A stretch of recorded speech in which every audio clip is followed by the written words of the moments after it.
Hi guys, MrRoflWaffles here. In this video, I've compiled 25 more tips, tricks, and secrets that you need to become an even better player in Modern Warfare Zombies. We'll be covering ways to get points much more quickly, changes to your game settings that you probably don't even know exist but are going to make your life so much easier, and even a way to get free Wonderwaffles in your game. That's a free wonder weapon for doing no work. All that and more is going to be covered in the video, so drop a like on it and subscribe if you're new around here. Let's get started. Disciples as an enemy type can be pretty annoying to fight in this game because you need to break line of sight with them constantly so they don't do their suck attack on you. But there's actually a trick you can use to pretty much disable all of the potential damage output of the disciples. And it's really simple. This tip comes from Lucas Sparrow, and all you've got to do to make it work is just jump in a vehicle and then change seat from the driver's seat into one of the other seats of the vehicle. You'll then be able to bust the window, lean out of it, and shoot the disciple from there without risk of getting sucked. If you're doing a cargo escort mission and you're running up to that garage to go and get in the vehicle that you need to drive, you might already be using the depth perception trick that I shared in a previous tips and tricks video. But what you might not know is that you can actually shoot the zombies and the mercs through the door of the garage. And that'll mean that you don't face any risk of a merc getting a stray bullet on you before you manage to take them down and losing like an armor plate or something in the process. It's just a lot more streamlined this way. Now, speaking of those gas stations, we all know that you can drive vehicles over to them to refuel the vehicle and also to repair it if it's been damaged on your escapades around the map. But while I play, I see a lot of randoms who drive over to the gas station and then just sit there waiting for their vehicle to top back up. But as Sizzy's mentioned here, you don't actually need to be in the vehicle in order for it to repair. So what I like to do is hop out of the vehicle, just leave it there so that zombies don't path towards it, take out any zombies in the area, maybe hop inside the gas station to loot the cash registers, and then by the time I step back outside, my vehicle's already brand new and I can drive off into the sunset. Now, for a bonus tip. There's actually visual confirmation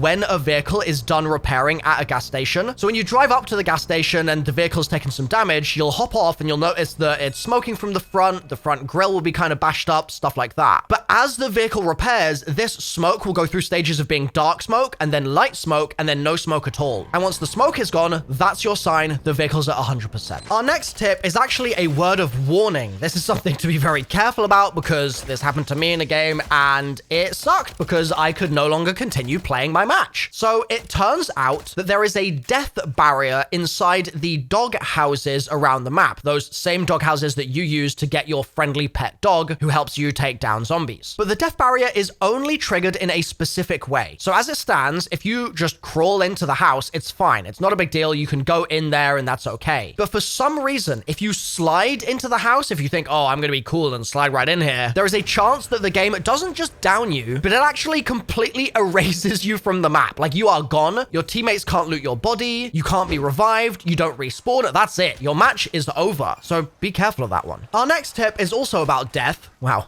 That got depressing fast, but it's actually a really positive one. It's been shared by The Truth here, and this is actually something that people were using as part of an exploit a few patches ago, but the exploit part of it has been patched, but you can still use the underlying technique here to get successful exfils in your game. So if you're having a really tough time in the exfil chopper, maybe it's full of fire or something from a Molotov, maybe there's just hella zombies inside and you're stressing out like, I'm just gonna die if I go in the chopper, I can't exfil, what am I gonna do? It turns out that if you're downed inside the exfil chopper and it flies off into the sky, you'll actually still get your successful exfil completion. You won't lose all your stuff and it'll work just the same as if you were standing up and exfilling that way. Our next tip is a little bit of a reminder to be a good Samaritan because there's only so much stuff you can exfil with. So if you're in that chopper and you've got like a stowed 3-plate vest or something, just drop it for the people around you. It's not going to do any favors for you, but if you get in the habit of doing this and 100,000 other people who watch this video also get in the habit of doing this, it's going to mean that we're going to build a culture of sharing items we don't need in exfil choppers in the game, and it's going to end up paying dividends in the future because you're just going to get free stuff. Like, people are just going to drop free stuff on you. So let's share what we don't need and what we can't even save in the first place and be kind to the randoms and the teammates around us. It'll pay off. Now, our next tip is also kind of about getting stuff for free. It turns out that if you start doing an ether nest, right, and you like shoot 1 or 2 spores, but you decide that you just don't want to finish the whole thing, you can actually just leave, go do something else, and then if another team comes along and clears the nest, it will still pop up saying that you've cleared the nest. Like, you'll still get credit for having done that. Next, we have a tip for guaranteed armor vest spawns that are all around the map. And in the previous tips and tricks video, linked in the description and on the screen right now, we talked about a way to get a guaranteed 3-plate vest, but it was a little bit more involved. So this is going to focus on a guaranteed 2-plate vest, which is a lot easier to do. It will take you like 30 seconds. So look on your map for the mercenary camp icon. It looks like this. And you don't even have to take out the mercenaries at the camp. You just need to run to exactly where the icon is on the map. And you should then be able to find a little black box, which is the mercenary stash. And inside that, you have a guaranteed 2-plate armor vest spawn. And it will also give you a free mercenary stronghold keycard, so you can go do that as well. Next up, I've talked about how much I love the sentry turrets in this game in previous tips videos. But what we haven't yet talked about is just a really quick tip to make your life easier during contracts and during missions. So first of all, if you're doing a tank escort contract, whack a sentry gun on top of the tank. Why the hell not? It's gonna mean you don't have to keep moving it the entire time, and it should give it pretty good line of sight on the zombies around you. And the same applies to the missions. So for example, the Act 2 story mission requires you to escort that tank, and it can be pretty difficult and pretty hectic, especially if your teammates aren't pulling their weight, but you can whack a sentry gun on top of it, and it will make your life significantly easier. Now, at the start of the video, I mentioned that we'd have a tip in here to get a free Wonder Weapon, and that's coming, but first, I want to give you that other tip that I mentioned at the start about getting even more points much more quickly. So I've shared in previous vids that if you run into a gas station, or a petrol station, I suppose we'd call it in the UK, and you loot the cash registers, combining the two registers, you'll probably end up finding between 200 and 500 points. But you can instantly turn that into 1,000 points from those cash registers if you just wait to loot them until you have a double points active. So let's say you're doing an ether nest. Don't loot the cash registers straight away. Instead, take down all the zombies in the nest and see if one of them drops you a double points. And if it does, then loot the registers and you'll get even more money out of the exact same amount of work. Our next tip is super fast, and it helps you go super fast actually. So if you're having a bit of trouble with your mobility and you want to be shooting at zombies, but you don't want the entire slow process of aiming down sight, oh god, so tiresome, you can use tack stance to keep your mobility higher. This is something the multiplayer players are probably much more familiar with, but if you're a zombies person, you probably never use tack stance. But just as Paz has mentioned here, it can be useful to make sure that you stay agile while you're taking down zombies. Next, we're going back to ether nests, but this also counts for infected strongholds too. It's a good idea at the beginning of a game to get a quick glance going for where the ether nests and strongholds are in your match. And then, just like we said before about getting credit for those ether nests, you can run over to those when you know they've been cleared and just double check all the boxes for free ammo mods, because it can be pretty hard to find the right mod that you're looking for in this game, but often other players will leave behind ammo mods that they don't want, because most of the time from an infected stronghold especially, you're going to get 4 or 5 different ammo mods, but you can use that to your advantage. So if you need ammo mods, head to those gas stations, look inside those ether nests, and especially look for those infected strongholds. Now, while you're doing that, you might see a lot of armor plates on the floor, and I can't believe this, but some people don't actually know that you can carry extra armor plates. You don't have to just be limited to like 3, so long as you manually look at the armor plate and hold the button to stow it when it's on the floor. That will allow you to get another stack of 3 armor plates in your inventory, and then if you look manually over to another armor plate and hold stow again, you'll be able to stow another 3 plates. And so you can have a stack of like 15 plates if you really want to. You just have to manually actually pick them up instead of hoping that the game will automatically do it for you when you run over them. Next, we have a tip from Milo, which is a DMZ feature actually that's returning in this game. So when you're in the menus, you've got your insured weapon slots, right? And those mean that you can spawn in with a loadout weapon of your choosing. But 2 very quick tips here. Number 1 is that you can unlock more insured weapon slots by doing the missions in the game. And number 2 is if you die in a match and your insured weapon slot goes on cooldown, if you play another game and extract with loads of points and you earn loads of XP, that will reduce your insured weapon slot cooldown time. I mean that you're ready to go into that next match with your loadout weapon that much sooner. Next, I know that a lot of you guys are trying to do the vault Easter egg where you unlock the secret vault underneath Shaheen Manor and fight the secret mini boss called the King. And if you don't know what I'm talking about, by the way, I've got a full guide for this linked in the description right now and also on the screen. But what you might not know is that the Knight, one of the mini bosses that you need in order to complete the Easter egg, is actually on a fixed path around the map. So if you want to find the Knight, guaranteed, this is what you need to do. Number 1, you need to subscribe to MrRoflWaffles because I already posted this map on my channel about 3 weeks ago. But then number 2 is you need to consult the map and look on it for a moving vehicle that does not have a blue icon on it to indicate that it's being controlled by a player. If there's no moving vehicle, it means that the Knight is stationary and has probably already been taken down by another team, but that's fine. You just need to go over to to wherever that vehicle is, as long as it's on this path. And obviously, if it's moving, you need to catch up with it, and then take the knight down if they're still alive, and they'll drop the keypad that you need to continue with the Easter egg. Now, we're making great progress here, guys, and the Wonderwaffle's just around the corner, but first we're going to talk about those secret options in the game's menus. I think that there's a good chance that you didn't even know were there. So in the menu, if you go to gameplay, go to the gameplay tab, and then go to movement behaviors,